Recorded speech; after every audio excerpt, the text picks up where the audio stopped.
It has been nearly 1 year now since the high-profile search for Gabby Petito came to a heartbreaking end after she disappeared while on a road trip with her fiancé. Well, now her mother is on a mission to protect others from her daughter's fate. She talked about it with NBC senior national correspondent Kate Snow. Kate, good morning to you. Good morning, Craig. So as we approach that 1 year since her death, Gabby's mother, Nicole Schmidt, joined me to announce the Gabby Petito Foundation's sizable gift to the National Domestic Violence Hotline. It will go toward a larger fundraising goal that would enable them to hire more staff and save lives. How are you? Hard. It's still hard every single day. We're trying to do good for Gabby and for everybody else. Gabby Petito's mother is determined to help others. This morning, Nicole Schmidt announcing the foundation named in her daughter's honor is donating $100,000 to the National Domestic Violence Hotline.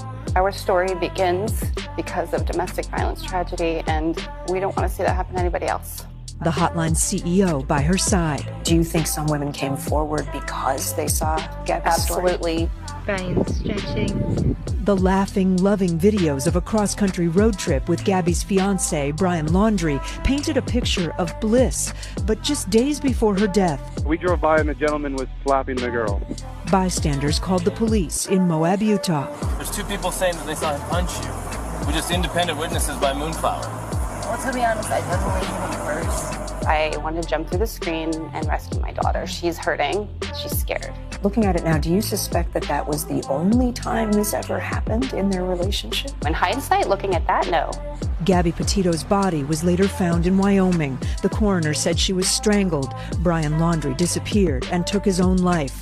In June, his lawyer released pages of Brian's notebook that said Gabby fell in a creek and was in extreme pain. Quote, "I ended her life. I thought it was merciful, that it is what she wanted." You tweeted fed up with an image that read, "Narcissists rewrite history to escape accountability. You are not crazy." What did you mean by that? That was his character. Even in his last moments, he wanted to make sure he looked like the good guy, right? That's ridiculous. We know how she died. You think it's blatantly untrue? 100%. The Laundrie's attorney had no comment. After Gabby's murder, the National Domestic Violence Hotline saw an uptick in calls and chats. Strangers reached out to Gabby's family. We got a lot of messages and emails from people that said, "Your daughter saved my life. I left because of her." But this summer, the hotline is overwhelmed with nearly twice as many calls and chats as last year, and wait times over 15 minutes. Every potential call that's coming in is someone's life, and that's how we have to think about this. Time is precious. Lives are precious. The hotline says the Gabby Petito Foundation's donation will help them hire more staff. Nicole says she's proud of her daughter. She touched the world, right? This whole tragedy that happened is for a higher purpose. That's what keeps me going. The National Domestic Violence Hotline has a goal of raising $2 million total. Their campaign's called Hope Can't Wait. For more information, you can head to today.com. We should mention Gabby's parents and step-parents have sued the Laundrie family, alleging that Brian told his parents he had killed Gabby before he returned home without her. They say the Laundries refused to respond to them or law enforcement during the search. The Laundries attorney denies those allegations and says, quote, the Laundries had no obligation to speak to law enforcement or any third party, including the Petito family. Gabby's mom is so courageous. She'll be doing this important work. She's really helping a lot of people. Yeah. Gabby Petito's death is going to save lives. That's right. Thank you, Kate. Thank you, thank you.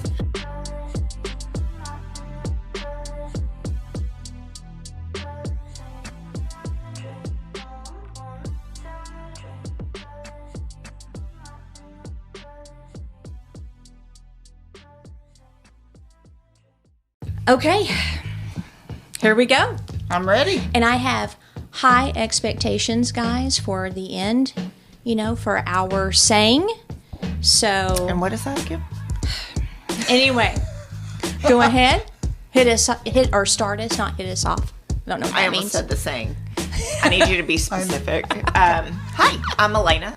I'm Mom. Mom Doug. I'm not sure. Ding ding. Ding ding Doug.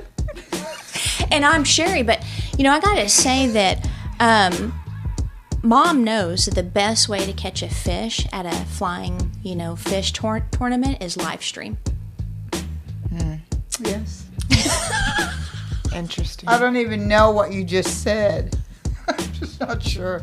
I can fish, but Have you ever fished? oh yeah, when we lived on the lake. Walk down. Yeah, I fished with, and I fished a lot with Ray. I'm gonna have to. Yes, that's true. Converse with Stephen. Yes, because like, does fishing just mean you Walked put a out pole there. and Nope. walked out there I and threw out the line and sat there and fished. Okay, drinks. okay. Let's do this. All right. So what is this? This is a classic mimosa. Now I Okay. did y'all's heavy-handed with the OJ, Okay. and I prefer mine like a straw full of orange juice. Okay. Okay. But we would like to be I able to like do mine. our. Yeah, I like mine Our light. podcast. Yes. Okay. Here we go. Ready? It's time to taste.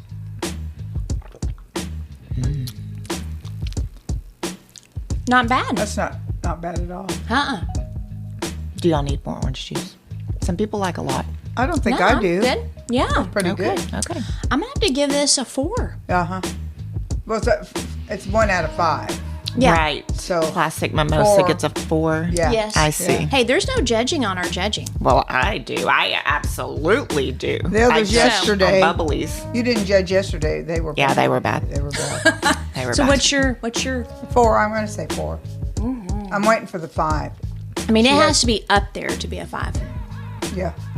Yeah. Classic mimosa, guys. Classic Nope. mimosa. Okay, It's pretty 4. good. It's Did good you though. use different champagne? Yes. Yes. Well, I mean, are y'all Very going to good. finish it now? What's happening here? well, I mean, it's good, you know. Yes. That's good. Okay. All right. So, I have wanted to do this case since the whole incident started, which is Gabby Petito. Yeah. And I didn't know if there'd be enough information to research the case because it was fairly new. Like, I've been researching the Murdaugh case, so we'll be doing a bonus on that. Yeah, I will love that one. Because there's murders everywhere on that one. Yeah. Over in, is it North Carolina or South Carolina? It was bizarre. Yeah. It's even made it like on Fox News. That's where I first heard They're about going it. to probably come out with a movie, betcha. Probably. Because there's so much. Yeah. But so these were like 2 crimes that were kind of simultaneous at the same time. So you have Gabby Petito, who went missing, and then you have the Murdaugh family murders of the dad Murdaugh's wife and son, and then the attempted murder of him. And so I don't want to get into my thoughts until the bonus, but I've pretty much called it the whole time. And the friend. Yes. Yeah, and the housekeeper. Yeah. There's dead It's bodies just everywhere. oh, yeah. It's crazy. And the girl on the boat. Yes. But we'll save the rest. So we're thinking, what, Yeah. 5? So that will be coming. We'll probably do that in between now and the miniseries.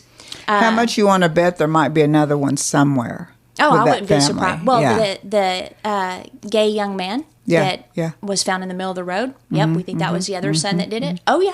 You We should got look a murdering it up. family, It's crazy, I think. man. But so I was watching both cases, and the what's the word? Like the frenzy around this case. A lot of people said, well, it's a missing white girl. That's why everybody's all upset and blah blah.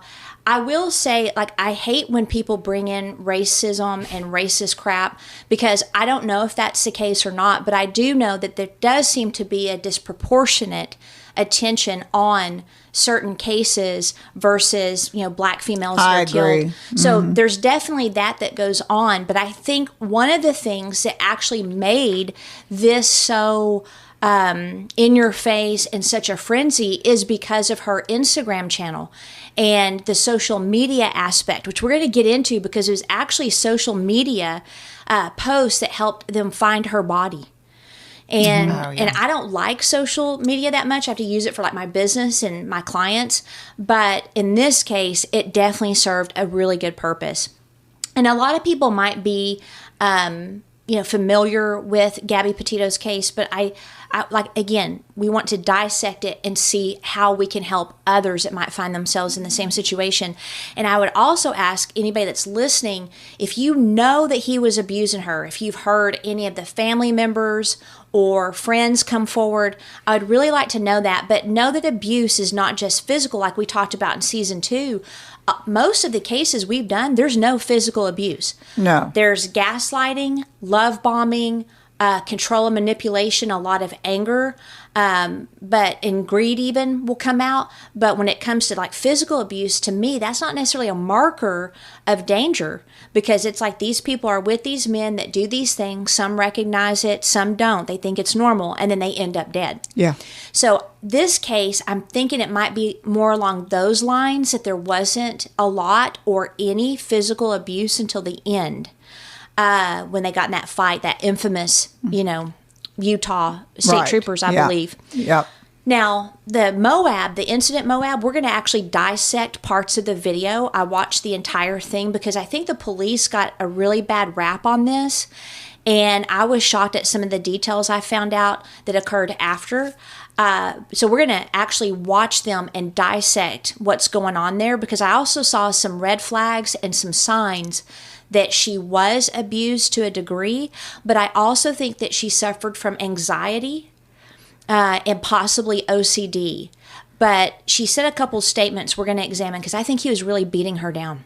And sometimes though, when you don't see it all on TV, it's the media. It doesn't show everything. Right. Well, and I watched the entire body cam. It was like an hour and 17 minutes, and I watched the entire thing and just was picking stuff out of it. Right. And then I made them into segments. Okay, so we'll good. look into it. But okay, I want to get to the background, because I really want to get into the case, but I want to give the background first, and then how they met. So Gabrielle, which I think is such a pretty name. It is. Venora Petito, she was born March 19th, 1999 in Blue Point, New York. It's like a little hamlet on Long Island, which Long Island's typically middle to upper class, I believe. The population's just over 5,000. I didn't know what a hamlet was. I guess it's like an unincorporated town that's in a county, and it has its own name. So it's like people have congregated in even a suburb type situation, and they call it Blue Point. And so that's a hamlet. I had no idea. I didn't know what a hamlet was. Yeah. It's 96+% white people, which again seems to be a problem for some when it comes to this case. And then also, you've got this, young couple that have met that were, going across, country trips, which they had done one before, which I was not aware of. And we're also going to follow the timeline of the Instagram. I'm going to show you what was going on at what post and all of that. But Gabby was the oldest of 6 siblings, so she came from a big family. There's her and her dad. Oh. And she seemed like a very kind, sweet person. She and her brothers created a video in 2013 to raise awareness of gun violence after the Sandy Hook shooting. So she definitely, she just had a compassionate heart. She wanted to impact society in a tangible way. And she graduated from Bayport Blue Point High School in 2017, and that's where she met Brian Laundrie. And I believe I've got a picture of when they were first dating. Let me see.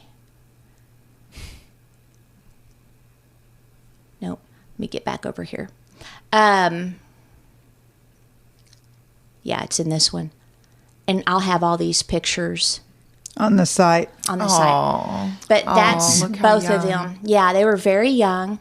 And they, just meeting in high school and starting to date, they were growing up together, Yeah.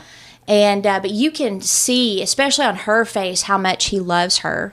And so anyway, it's a sad story. But from September of 2017 to January of 2019, she worked as a hostess and in the kitchen of a restaurant in Wilmington, North Carolina. She had moved to be near Carolina Beach, North Carolina. And then she applied to Cape Fear College, but she never attended. I'm not sure why she didn't, Well, actually, you know what? It might have been COVID, because once COVID hit, that's when they decided to go cross country. So they worked really hard to save up their money. So that may have been what she decided, because she moved there in 2019. Yeah. And we know that COVID hit 2020, March 2020. Well, here. it here. was in America in October. So the cases started increasing November and December, and then by March it was full on all over the world. Because I got it in March, and but no one really knew what was happening yet, you know. And then she celebrated her 21st birthday in Nokomis. I'm probably totally messing that up, Florida. And then in July of the same year, so at this point we're at 2020, they were engaged. So they met in high school. She's now 21, and they're engaged. So it doesn't sound like there was a typical hurry, rush. Diving into a relationship. Although, I mean, you could make the argument that they were so young to be in a serious relationship, but I married my high school sweetheart. So, that doesn't bother me at all. It can work. Yeah. And in December of that same year, Gabby bought the infamous 2012 Ford Transit Connect van, and she converted it into a camper, and it was cute. She had it all fixed up on the inside because they wanted to take that on their next trip, because they found at the first trip that living out of a car was definitely cramped. So I had no idea they had done that. I didn't hear that ever. Yeah. And what was it again? A 2012 Ford Transit Connect. So it's like a work van. Yeah. How neat. Yeah, it was neat. And so they got it all outfitted. They were excited. She then worked 50-hour shifts at Taco Bell, and also as a nutritionist to save up for her trip. That's ironic. Sorry, but that's ironic. Oh, it's Taco Day. Well, no. Oh. Taco love Bell, your shirt. nutritionist. Oh, yeah. The paradox. Sorry, I immediately went to health situation. Oh, yes, and your T-shirt. Yeah. And then Laundrie worked at an organic juice bar. And so Petito had dreams of being an Instagram influencer and YouTuber.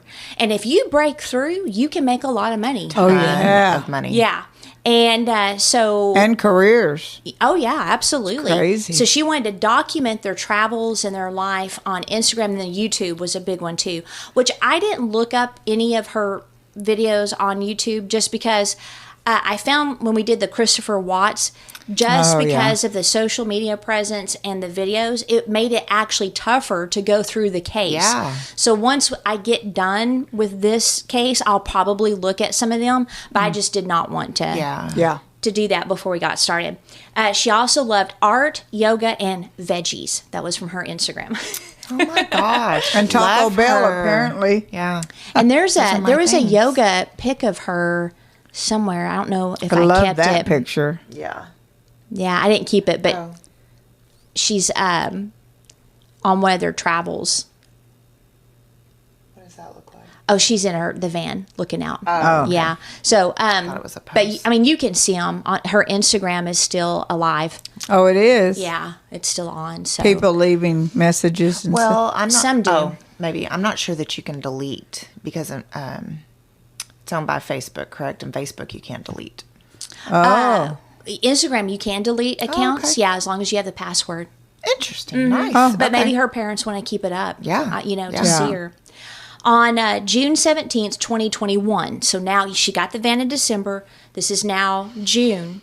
Gabby and Laundrie visited her hometown for her brother's graduation ceremony, and then they departed July 1st in the Ford van for their trip, their second trip. And they documented it using Instagram and YouTube.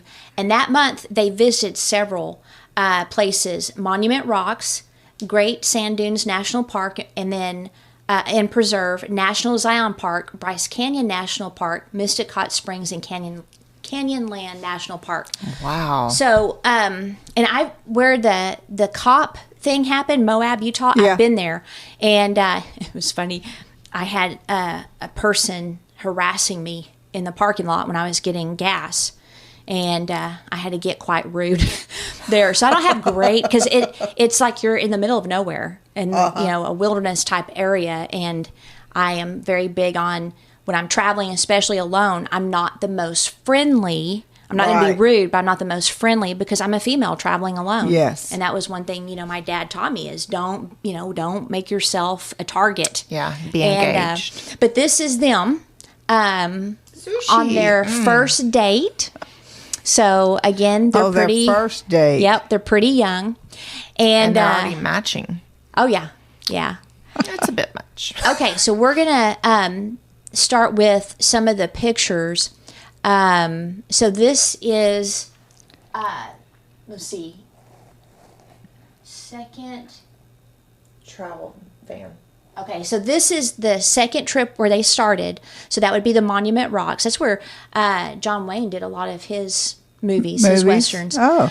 So this is their first stop. There's no place like the tiny home we built. Aww. And then I think his Instagram, which it's gone now, was Bizarre Design. I think that was his because he's tagged in all of them, I noticed. So I'm pretty sure that was his Instagram handle. Oops. Okay. Let me get back to that. All right. So now I'm going to try to go with these pictures. So I may need help reading that because I'm having a really rough time. Okay. So on August 12th, 2021, a witness on a highway in or near Moab, Utah, said that he called 911 to report a domestic violence incident, which I could not get the call. I tried to find it and I couldn't find it. He said that he saw a couple fighting in front of the Moonflower Community Cooperative in Moab, which I thought was a coffee shop, but now I'm not sure. The caller said that a man slapped a woman, and then the two ran up and down the sidewalk when the man hit the woman and drove off. Now that's very important for when we get to the video. So he hit her and then he drove off without her? So a man slapped a woman, they were running up and down, and then he hit her and drove off in her van. Interesting, no one intervened. Well, they called 911, so that's better than sometimes.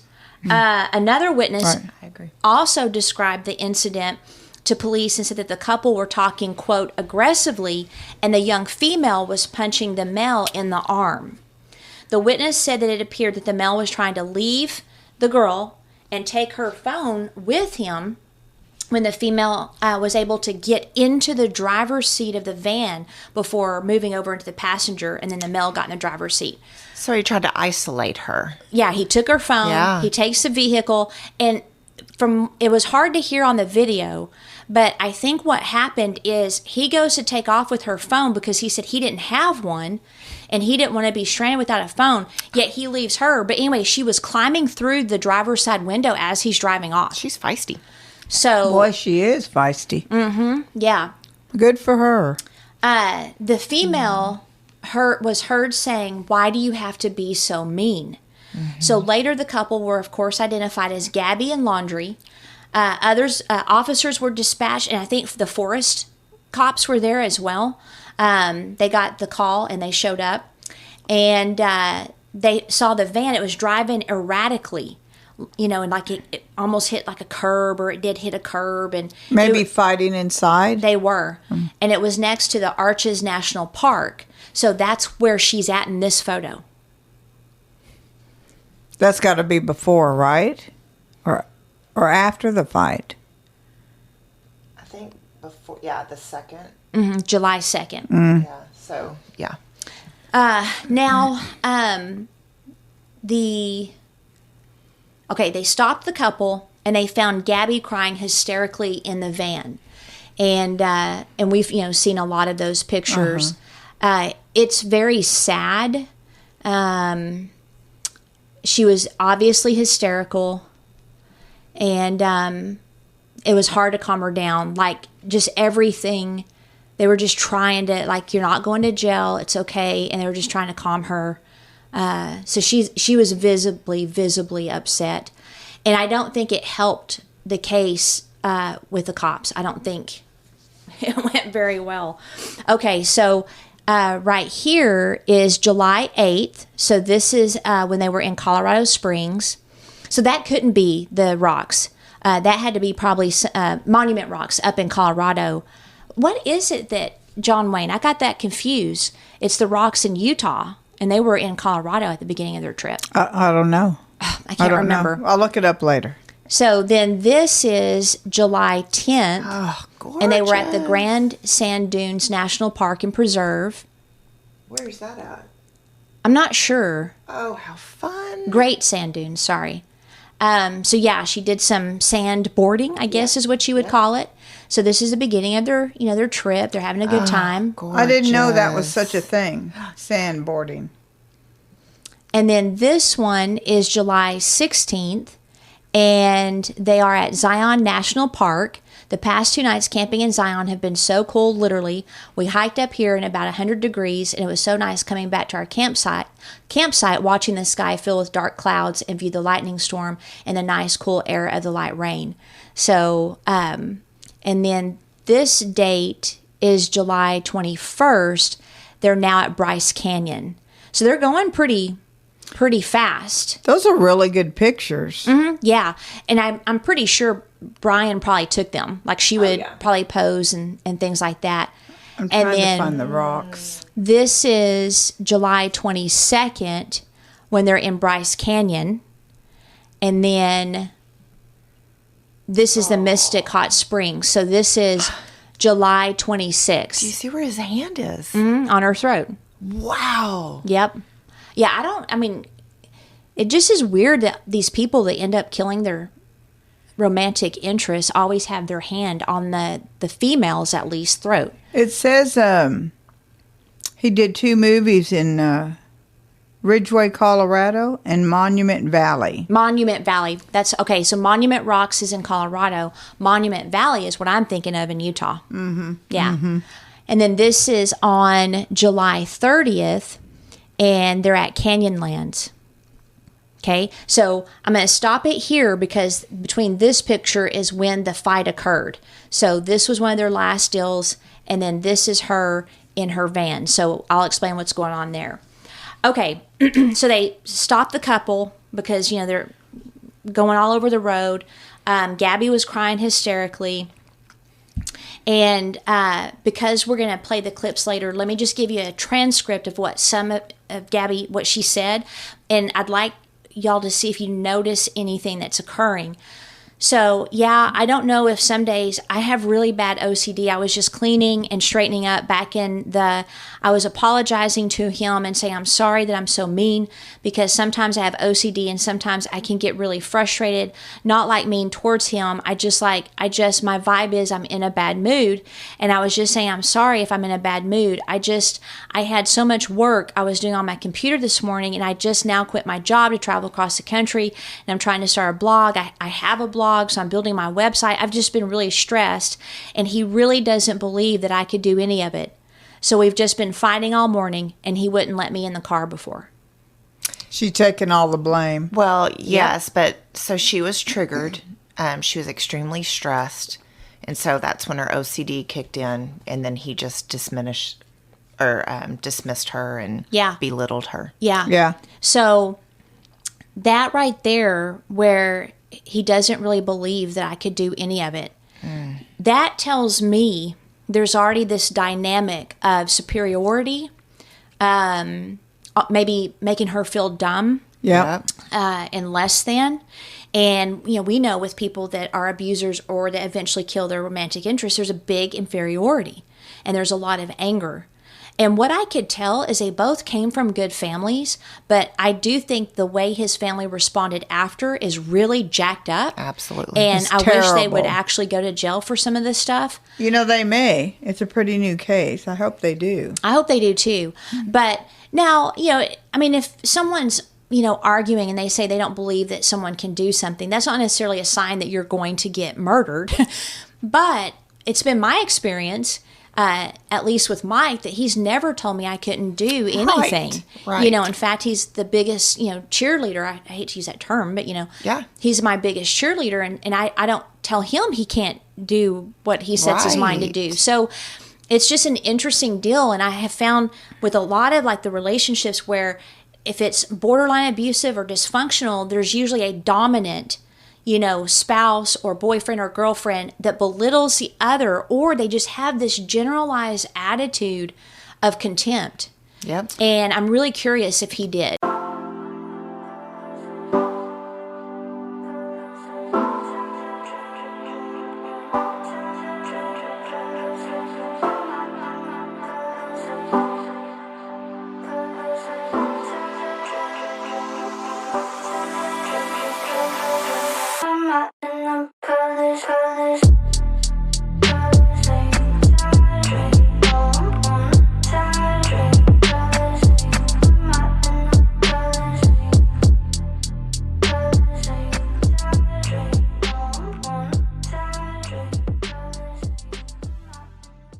You know, that family's very dysfunctional. Yeah. I don't know anyone that would hide somebody they think murdered anybody. I was trying to look at their response from the eyes of a mother and having Kent, and I was like, no, there's no way. I wouldn't be able to hide them. No. I'd have to turn them in. What about that case? Was it Cleburne?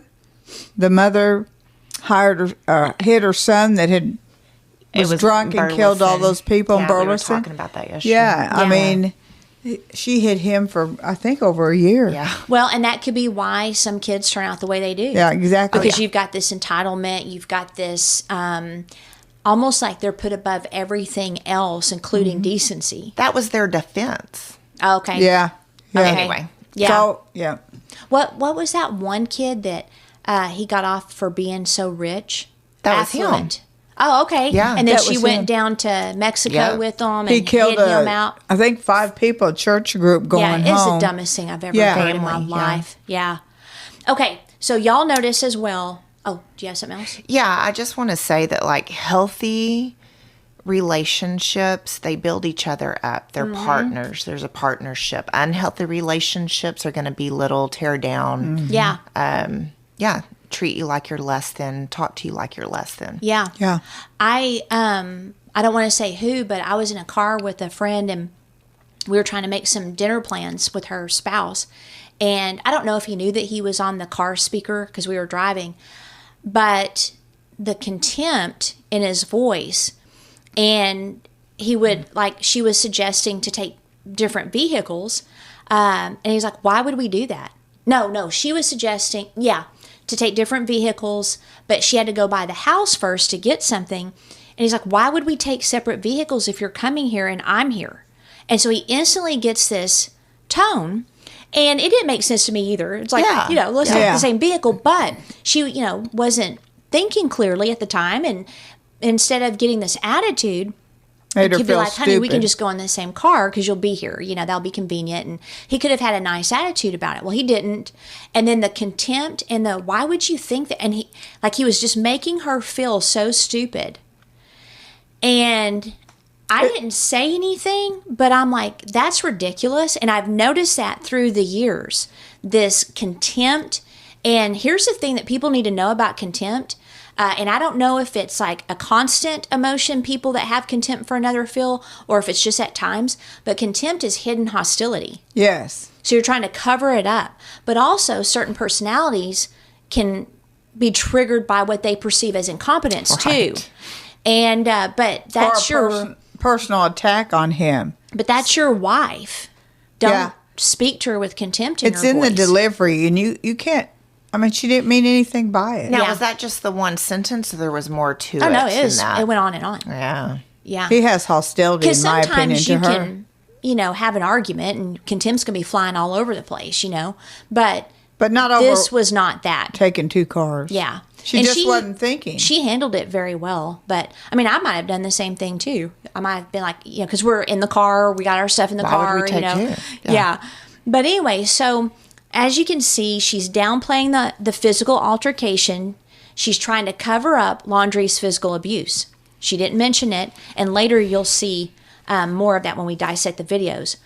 I'm not dismissing her role in punching him in the arm, but he had her phone, and she was trying to get her phone. And plus, so perhaps from that arm, that hand. And I'm sure she is feeling very frustrated too. Like, give me my phone, Right. So she probably felt powerless. Well, And- better in the arm than slapping and punching him in the face. However, I gotta say, don't hit. Just don't hit. Mm-mm. If you're a female with a male, unless of course you're defending yourself, don't hit. Yeah. Because you may be prepared to get hit. Yeah. Or trigger someone to hit you. Yeah. Now, when I watched just parts of the initial body cam video, I had a sinking feeling that they were thinking she was a hysterical female. That this might have been her fault, and we'll get into that. But, as far as the police, they just saw a young couple that had a fight. There were no danger signals for them. Right. And the way she minimized everything, they handled it the best they could, and I firmly believe that. Gabby said that she hit Laundrie first. She asked that they not be separated. Neither wanted to press charges. And then they went ahead and did describe the incident as a mental breakdown versus a domestic violence. And I'll get into that when we go into the video. Who is they? The police? Yeah. Okay. Yeah. And they did it just out of mercy. And so they arranged for Laundrie to stay at the Bowen Motel in Moab while Gabby stayed in the van that night. I could see that because that way it's not in the record. Domestic no one gets violence. Arrested. Yeah. No one gets arrested. And then they did separate them, keep them safe. So, yeah. That's a smart move. And there was a lot of discussion, which we'll get into on the video. But the cops are just trying their best not to ruin their record and, one of them having to go to jail. I mean, I don't fault them at all. And I hope anyone that has, just come to judgment without watching the entire body cam, they need to watch it because I didn't see cops neglecting their duty. I mean, it was an hour. They're trying to figure out what to do and what was going on and what was best for them. And not only that, but she wasn't murdered until like almost 2 weeks later. So the stop in Moab made no difference whatsoever on her future as far as being killed or not. I thought, and some people thought, even Stephen said this morning, well, wasn't she dead 2 days later? Those cops should have done something. Right. And I said, no, she wasn't dead 2 days later. It was like 2 weeks. It doesn't matter. I've heard people say when that was going on that the cops should have done something.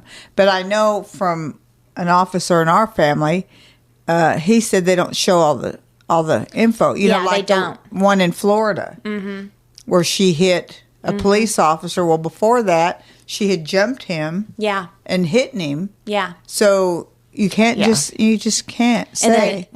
They control the narrative. Yeah, they do. And the media. And it's not good. It causes problem, deaths. It does. Riots. So much. Yeah, the media, their job is to create a story instead of reporting create the facts. A story. Perfect. Yeah. And so people need to know that real journalists are rare now. And very rare. They are adding to a narrative. And so in this case, they're going after the cops and they're showing just the bits that make it look like the cops were incompetent. And that's why I want to dissect this video. When you used to look at news, you could believe what they were saying. Now I wouldn't believe anything any of them said. Yeah. Well, the Scott Peterson, remember, the way they framed everything, which I believe he's guilty as sin. Well, I do too. But the way they framed it all, he was already convicted. Yeah. In the public opinion, and they've done that over and over, even to people that are innocent. Yeah.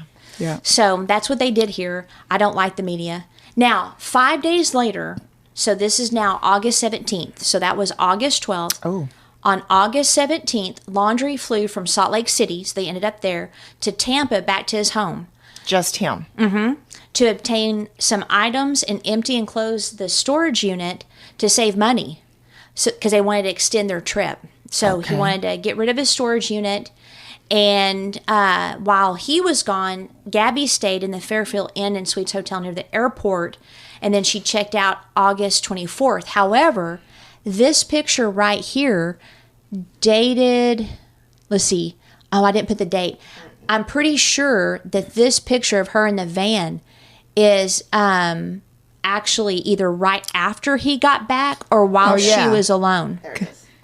Because that looks like August him. 19th. No, it's not him.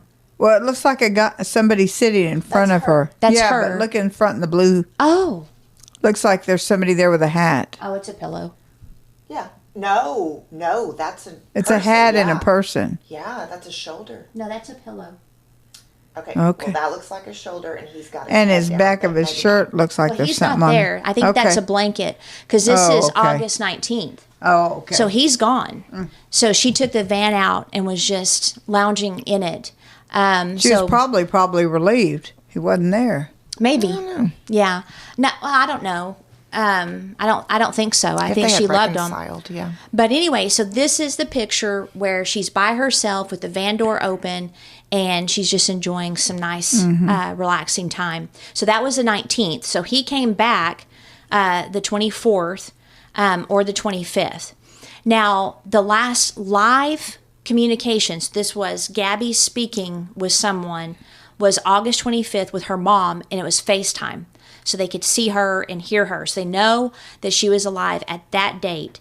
She told her mom that they were traveling from Utah to Grand Teton and then Yellowstone National Park. And I couldn't find that the mother knew about the police incident.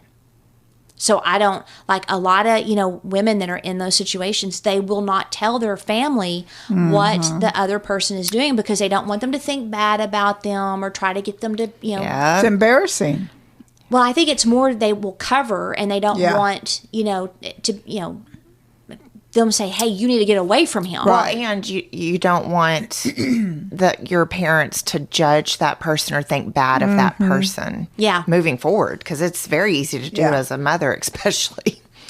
Now, this picture is the last one of her. Oh. And I like her tattoos. it was in Ogden, Utah. So at this, happy Halloween. It's funny because it's not Halloween. But anyway. August 25th. Yeah. So August 25th is the last post and the last FaceTime. Okay. Okay. I'm sorry. And when was the hour-long police situation? That was the 12th. Of August. So now we're 13 days later. Okay. And that I was wondering which post was the last one, and that was it. Okay. And okay, now I want to give kind of a timeline of what happens next because it's all pieced together, and it's really interesting how the cops did it. A witness said that on August 27th, so 2 days later from this picture and the last call, between 1 and 2 p.m., she saw Laundrie and Petito together at Mary Piglet's, a What a Tex-Mex restaurant in Jackson Hole, Wyoming, which I've been there. Me and Dad ate there. No offense, but the folks up in Wyoming and Montana, y'all don't season your food. You know what I'm saying? Right. And I'm from New Mexico and Texas. You need to season your food. But anyway, the witness said that Laundrie had an argument with the manager, waitress, and hostess about money and was aggressive. Oh, Wow. building, it's coming like a storm about to come. Yeah, so he's fighting with everybody about money. So I'm wondering if the pressures of the trip and being low on money, he flies home to get, extra money loosened up. And then they're going out to eat and he gets aggressive with all these people. So I think he's starting to feel the pressure. Yeah. And if I'm not mistaken, I think he's probably a C personality or an S personality where fear and anxiety can sometimes cause aggression, frustration, and anger. And so the witness then said later that Petito returned to the restaurant crying and apologizing for Laundrie's behavior. Now, that shows the sweetheart she is, but she's again covering for him being basically a poop bird. And if she would have survived and they would have ended up marrying, that would have been the pattern. That'd been, all the way. Let's see. The restaurant staff confirmed via Instagram that the couple were at the restaurant. So they posted on that, letting everybody know they were here. So people on social media were building a timeline that the cops could then use. It's really interesting. Oh, they hadn't found her yet. No. Oh, No. wow. Well, good job, people. Yeah, Yeah. that's the good side of it. I'm very happy they did that. Another witness contacted the FBI to report the activities and coordinates of a slow-moving white van and a generic white man acting weird. I don't know what generic means, but whatever. Near the Spread Creek dispersed camping area. Now that's important. Spread Creek. They saw him on August 27th, 26th, 27th, and 28th. She posted a video to TikTok with her observations, which I'll show you guys that. And then according to the witness, an FBI agent said that her account with regard to finding Petito's body tipped us off to the right place. Okay, so I'll show that in the end. Okay, so we've got another social media, and this time it was on TikTok. Okay, then on August 29th, a woman posted a TikTok video that she and her boyfriend gave Laundrie a lift from an area near Coulter Bay Village after seeing him hitchhiking alone. She reported that Laundrie freaked out upon learning that they were going to Jackson Hole instead of Jackson, Wyoming. And he got out of the vehicle at 6:09 near the Jackson Lake Dam less than 30 minutes after being picked up. The witness found it, quote, weird that Laundrie offered $200 for the 10-mile ride and did not appear to be very dirty despite claiming that he'd been camping for days. Oh. And then another witness said that she picked up Laundrie from the Jackson Lake Dam area around 6:20. So this is 11 minutes later. Someone else picks him up, or 6:30, she wasn't sure, on August 29th as well. And she dropped him off at the entrance to the Spread Creek Dispersed camping area. Laundrie offered gas money for the 20-minute ride, but did not want to be taken further than the entrance of the campground, which was several miles from the van. According to the witness, Laundrie acted antsy about getting out of the vehicle before it got closer to the campsite. So he was going towards the van? Mm-hmm. Okay. And got antsy. It's weird. I don't know why That's he was strange. roaming out and about unless he had to get cleaned up. I don't know. It's just a weird deal. Was there any, potential drug use? Not that I could find. Huh. I mean, I don't know. A bit erratic, yeah. Yeah. Of course, if you just killed somebody, Yeah, you might you not be would thinking be clearly. Yeah, I meant yeah. before. I was just curious. Yeah. So just to kind of back up, we know that Gabby was still alive the 27th based on this picture. Mm-hmm. And then her mom received a text message that same day. Oh, what? 25th. Oh, it was the 25th. Yeah. Okay, so we know she was alive the 25th. I know how we know she was alive the 27th because they were in the restaurant. Oh, that's right. Oh, Yeah. yeah. So and obviously he's agitated, he's aggressive. So she's still alive the 27th. And then her mom received a text later that day saying, "Can you help Stan? I just keep getting his voicemails and missed calls." Now, Stan was Gabby's grandfather, and she never, ever called him Stan. Oh. The dude. Mm-hmm. Yep. So I wonder if Stan kept calling Gabby's phone while Laundrie is trying to hide the body, Right. clean up, get away, and he's frustrated. And so in his fear, his frustration, he's hyped up. He says, "Can you call Stan?" not knowing or recognizing that she would never call him that. So the mother actually is like, "That's weird." Good. But it wasn't weird enough for her to be concerned about her safety. I don't think she knew about the cops or anything. Yeah. And so maybe she just, I don't know. I mean, you could think that, "Hey, can you text my mom and, tell her grandpa keeps calling," and then he would call her Stan because he's texting for her.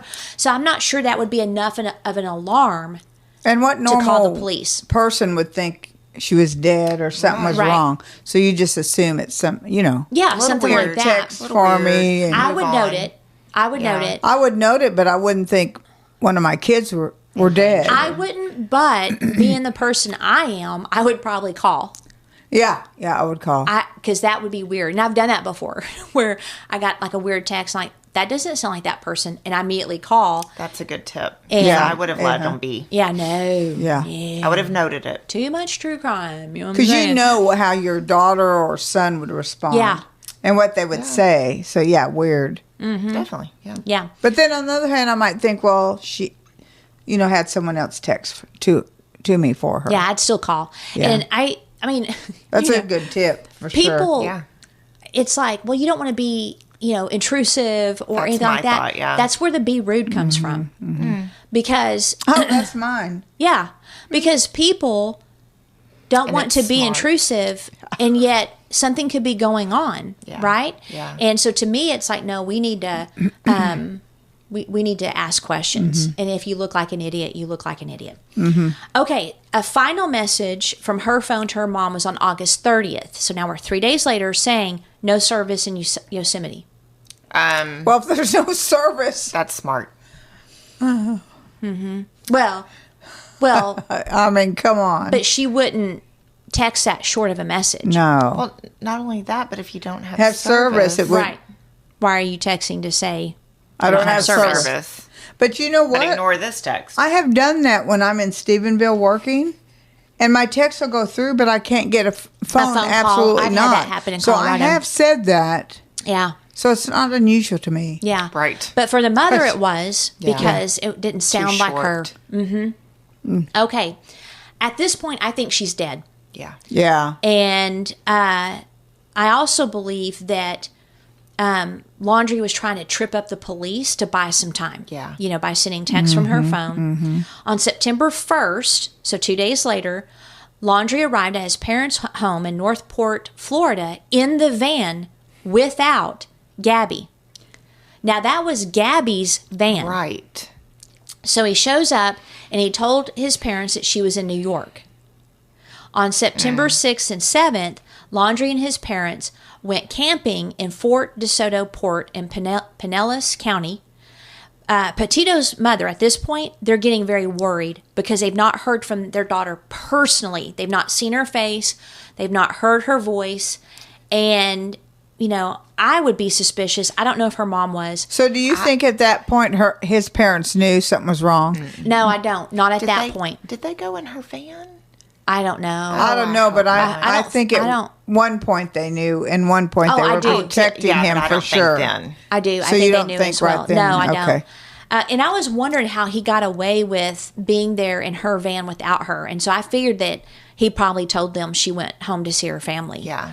I mean, why would she be in New York with no vehicle? Well, she probably flew And her and I'll things take and- the van to Florida. Meet Yeah, up, could be. Well, and again, these people are not thinking that their son killed, Right, you know, Gabby. right. So they just believe what And they he might have says. maybe suspected they had a spat or something. I mean, they might have wondered, you know, if something that they broke happened, up, but not murder. But they yeah. probably didn't immediately go to he killed her, you know. Yeah.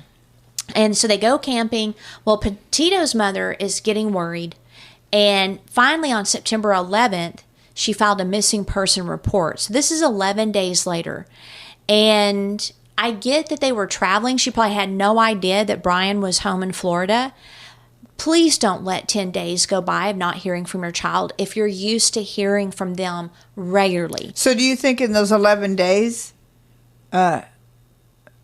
he contacted anybody to let him I know don't know anything? if he did, but from what I could tell with the parents, because they're suing the Laundrie family, I would. is that they were begging them, where's our Right, daughter? right. And I'm wondering if before they filed her, they were like, hey, Brian, can you have Yeah, Gabby give call? him We can't a get chance. a hold of her. Yeah, We can't. yeah. So he bought time by saying there was no service in Yosemite. They would have no idea how long they were going to be there. They probably didn't know the poop bird was home with his parents camping, having a grand old Yeah. time. And so 11 days seems like a long time, but I could see again in the everyday life, you're maybe thinking, you know, they're just out of service. Don't assume. You know, again, look for things that break off from the normal pattern. You know, if the whole trip and the previous trip, she called or texted, you know, 2 to 3 times a day, or called 2 to 3 times a day, or every 2 or 3 days, whatever the pattern is, if there's any deviation, you need to call and you need to try to get in touch with her. Yeah. Yeah. So, Oh. that's kind of sad. And I would also recommend that you if you have Apple phones, to do the Find My Phone. Oh my gosh, those are lifesavers. I don't Yeah. know if I have mine on. I guess I do. I'll look Isn't at that yours again automatic? later. No. Oh, well, I don't know. Yeah. I know where you are, but I don't think you know where I am. Might want to look later. And you will. might train her on how to find your phone. No, I've tried. I gave Okay. screenshots. Okay. I gave, you know, Tutorials I and gave things. PowerPoint presentations. Yeah, super Videos. important. Okay, so 4 days after that, so we're now on September 15th, Laundrie was a person of interest. And at that point, Laundrie's parents hired a lawyer. and they remained silent, refusing to talk to anyone, which is smart. Even if you're innocent, get a lawyer. However, it wasn't helpful in finding Gabby. So what police did is they surveilled the Laundrie home. They saw him leave actually September 13th. So he was already a person of interest when they officially said he is in the news conference. Because at this time, it's already a frenzy. They had to know then before they... So they have him surveilled. He leaves September 13th. The car he was driving returned September 15th. It's unclear if the police were concerned that he was gone for 2 days. I don't know. If he was under surveillance, they didn't follow him? I don't even know if they followed him. So they see his car leave. It comes back the 15th. And what they found out later is actually the wrong person leaving and returning. But still, if you're under surveillance, follow you under surveillance. Right. So police chief Todd Garrison told reporters on September 16th that they knew where Laundrie was. However, on September 17th, his mom filed a missing persons report claiming that he had not been seen since September 13th and that the person they saw leaving and returning was the mother. So perhaps the police were bluffing. Well, I think they legitimately thought he left because actually she had really short hair and she was wearing a hat, and it could probably be hard to tell because I don't think he was a very tall person. But they legitimately thought he left and that he returned.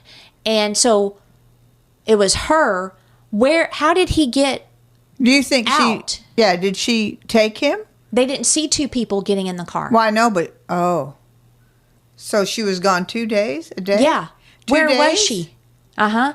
And it gets more suspicious. He had to be in the trunk or something. I'm trying not to assign to these people things that didn't happen. Right. But as an outside person looking in, your first conclusion is they helped him get out. Yeah.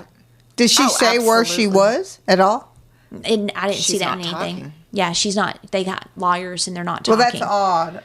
All of a sudden you're gone 2 days. Yeah. So where were you? Yeah. And where was he? And it's like 2 days. I mean, where on earth could you be? Yeah. The mother initially said the 13th is when he went missing, but she later changed it to the 14th, which just adds to the suspicion. Mm-hmm. Like, are you trying to say it's the 14th to buy time for him to get away? You know what I mean? Right. Like, so where was she? What was she doing while she was gone? I mean, so what do y'all think? Like, it just seems awfully suspicious. And again, I don't want to accuse someone of doing something that they didn't do, but the whole thing's weird. She could have just dropped him off somewhere to give him a head start. I don't think she would drop him off to her death. That is definitely trying to create a diversion or something. A day or two. Mm-hmm. Yeah, but leave your home and your life for a day or two. And at this point, I'm thinking protesters are already there. Yeah. I can't remember when they started showing up, but Gabby is reported missing. It's made headline news. I mean, it was on Fox. That's where I first saw it, was on Fox News. So it's going viral. And I know they had protesters at the house. And so anytime the parents would come out, they'd be yelling at them. So were the protesters there already? Or was it just the cops? But she had to take him somewhere because she wouldn't possibly think he'd kill himself. Well, no, I don't think they thought he would kill himself. So she dropped him off for a getaway? I'm wondering if, he wasn't with her, though. He was not in the car. So unless the cops were sleeping, he got in a car, when they weren't looking. But I'm wondering if he just took off on foot. And then did they meet him somewhere? And then she took him to live in the wilderness, because he actually was very proficient and he camped that area all the time, so he would have known how to survive. So did you confirm that the vehicle was outside and not in a garage? It was outside. Okay. Mm-hmm. If I'm not mistaken, it was a Mustang. Yeah, it wasn't in the garage. She'd have to walk out her front door and get into the car. So, I bet that's that's a good possibility. So here you have the cops saying we know where he is, and they don't, because they can't tell the difference between him and the mom. You can't tell the difference between him and the mom just because of hat? I don't know. I still feel like why they were bluffing him. And I do not understand why you would surveil someone and not follow them. That just doesn't make sense. Odd. So I want to end here, and then we'll get into what happens next and updates on the case. But for now, he's in the wind, and the parents are being poop birds.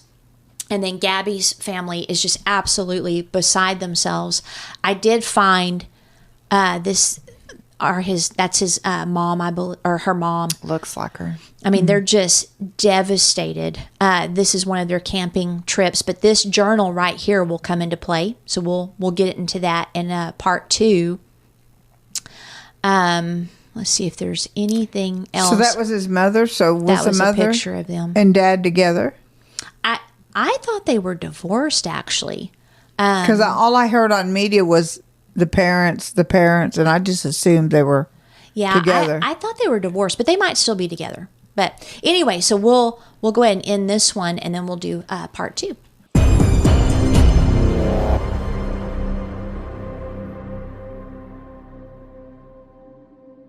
Outline of a Murder is a Mr. Joseph production. What do you think, Joseph?